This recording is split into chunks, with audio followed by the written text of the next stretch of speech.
Ladies and gentlemen, hey, hi, how you doing? Welcome back to the channel. Warzone has been out for about 9 months now, and in that time, obviously, a lot of things have changed. Maybe except for the map, which hasn't changed all that much, but we've seen the meta evolve a lot, from the Grau to the Kilo to the Bruin to, of course, the DMR. And also in that time, the game has grown a lot too. I think last I saw there were over 75 million players who have logged on and played some games, which is honestly pretty nuts for a Call of Duty game at this point in the franchise's history, but a lot of players on the game are still making a lot of very big mistakes. Those are costing them kills, costing them wins, all that jazz. So today, we're fixing those mistakes. So if you enjoy the video at any point, or if you just find it helpful, let me know by dropping a like on it. And of course, if you're new to the channel, or if you're watching the vids but you aren't already subscribed, I'm always covering the latest Call of Duty news, intel, updates, tips, you name it. So if you like what you see, feel free to subscribe and maybe even turn on those post notifications. Now, when it comes to the things that you gotta stop doing in Warzone, we gotta talk about some loadout setups, alright? Because especially with some of these Cold War weapons, some of these attachments just straight up don't work the way that the game says they do. Most notably, the Task Force barrels are super wonky. It says they're supposed to increase the damage and the range and the velocity, but as the man J-God has proven multiple times, that just simply is not the case. We're not just talking on the DMR and like the Type 63, we're talking on most weapons, the Task Force barrels aren't working the way they're supposed to. Now, I assume that that's going to be fixed eventually, or perhaps they're just going to change the description of the barrel at some point, since it's pretty much just copy and pasted from Cold War anyways.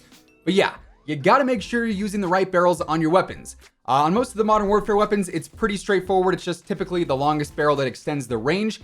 But on the Cold War weapons, you're mainly looking for those barrels that increase the bullet velocity, since that's where a lot of those guns struggle quite a bit. So just be attentive when you're building those setups. And of course, we got a lot of loadout videos on the channel, so those are always there too, but you gotta be using the right barrels. Now, while we're still on the topic of class setups, a big mistake that a lot of people make is focusing too much on one stat category. So for instance, they want to focus on making a gun have all the best recoil stats or all the best mobility stats, which isn't going to be the way to go the vast majority of the time. Basically, when you do that, like for instance, when you load up a gun just on control-based attachments, your mobility is going to suffer a ton, and then it's not going to matter if your weapon has no recoil, because you're not going to be able to get that first shot off or get your sights up in time, and that enemy is probably going to fry you. Same deal with a bunch of mobility-based attachments. If you go ahead and stack up on those, then you're going to lose a lot of the control, and suddenly your weapon is bouncing all over the place. So doing a bit of mobility here, some control there, then even some range in between is normally the best way to go as far as weapon stats go. Then another class-based mistake that I see a lot of people making is just using really weird optics. And I'm not talking like using a thermal optic over like a hollow sight or a red dot or something. I mean like on the actual hollow sight, people won't use the blue dot, or on the VOK sometimes. I see some pretty weird things going on there. And yeah, ultimately, optics do come down to preference a lot. However, if you really want the cleanest optic setup, obviously the blue dot hollow sight is going to be the wave, just because that's nice and small, it's centered, it's super easy to track players with. Then even like on the VOK 3x optic, the T-pose or the cross reticle compared to the slightly off-centered red dot that it comes with can lead to some better player tracking, just because they're overall pretty clean setups. Now, moving on, let's talk UAVs. Of course, these are a massive helping hand. They should be a priority buy after you end up getting your loadout. But one thing I see a lot of people doing is basically turning on that tunnel vision the second they pop a UAV. So you pop it, you open up that mini map, and you find that closest team to you, and then you're pretty much just beelining it right to them. But in all actuality, I think the best way to play a UAV is to find that closest team, say, yeah, we're gonna go there first, but then also take note of where the other radar pings are as well. So if you got a team that's over by a further buy station, mark that buy station, so after you take out that close team, you'll know that you got a squad over there and you can head on over in that direction. If you also have another squad that's rolling out by some vehicles, mark those vehicles, and remember, yeah, a team's going to be rotating in from that direction. This pretty much sets you up for better placement and more kills as well, so try and force that into your gameplay whenever you have a UAV active. Now, speaking of rotations, some players are very patient, man. Like, they're way too patient. Patient to the point where they're waiting for that countdown timer on the zone to come down, 3, 2, 1, and then they're just moving up right alongside the gas. And let me tell you, those are the players that I just wait for, right? Because the mistake of rotating late in any mode, solos, duos, trios, quads, doesn't matter, is one that puts your back against the wall, or I guess the gas, from the get-go. So many squads, especially when they have UAVs on the ready, are going to pop those and then just patrol that zone line waiting for late rotations. And if you're that squad that's at the zone waiting for those late pushers, that is a very, very easy fight because that other team is literally forced to move right to you.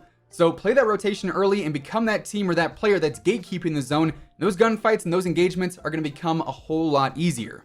I also want to talk about a few things that are pretty small and situational, but ultimately they can have a pretty big impact on the game. Initially here, parachute auto deploy. This is a setting that I would recommend turning off. A lot of players do leave this one on because it's on by default, I believe. But having auto deploy off is going to allow you to get closer to the ground, ultimately closer to the loot, and it's going to give you that slight edge over anyone who has it turned on. Then another small thing that players do is allow the gas mask animation to run its full course. And that just isn't it. That animation has gotten me killed more times than I would like to admit, if we're being honest here.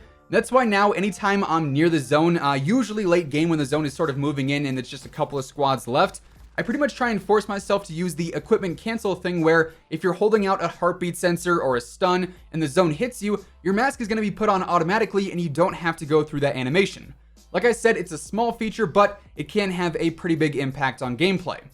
Same deal with reload canceling. A lot of players let that reload animation play in full, and sometimes that can cause you a death just because of that split second where you're not going to be able to shoot.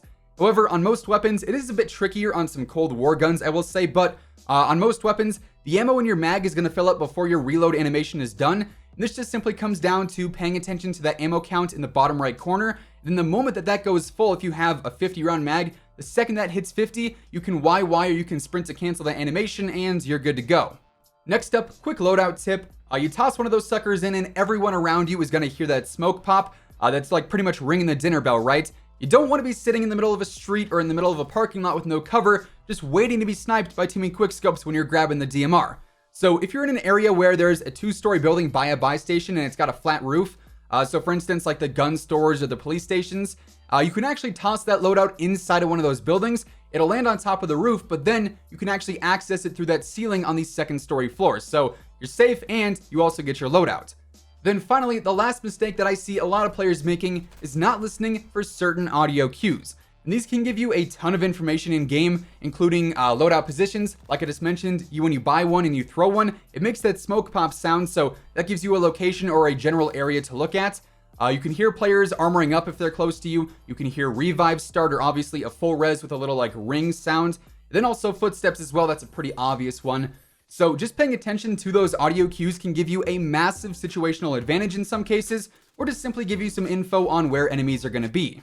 So yeah, there you have it. With all of that being said, those are a handful of mistakes that players are still making here in Warzone, and also how to fix them. And that is going to wrap things up for today. If you enjoyed the video, or if you just found it helpful, let me know by hitting the like button. And of course, if you're new here and you want to stay up to date with pretty much everything going on in COD, from news to intel to updates to tips, you name it, you're going to find it right here on the channel. So feel free to subscribe with your notifications turned on. That way you'll always know whenever I upload a new video. As always, if you want to check out any of my partners, be sure to use code WHosImmortal for a discount on all Scuff, G Fuel, and Control Freak products, and the links for all those can be found down in the description below. But once again, thanks so much for tuning in, and until next time, take it easy, have an awesome rest of your day, and I'll catch you guys later. Peace out.